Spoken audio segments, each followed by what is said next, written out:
പൂജകൾ പൂർത്തിയാക്കി ശബരിമല നട ജനുവരി 21 രാവിലെ 6 മണിക്ക് അടയ്ക്കും. നാളെ രാത്രി 10 മണി വരെയാണ് ഭക്തർക്ക് അയ്യപ്പ ദർശനത്തിനുള്ള സൗകര്യമുണ്ടായിരിക്കുന്നത്.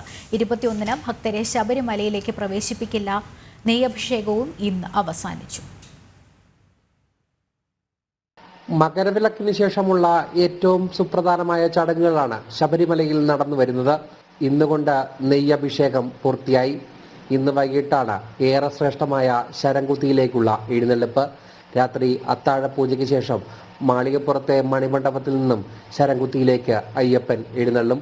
ഭൂതഗണങ്ങളോടൊപ്പം അയ്യപ്പൻ തിരിച്ച സന്നിധാനത്തേക്ക് എത്തും. ഇതിനുശേഷം ഹരിവരാസനം പാടി നടയടയ്ക്കും.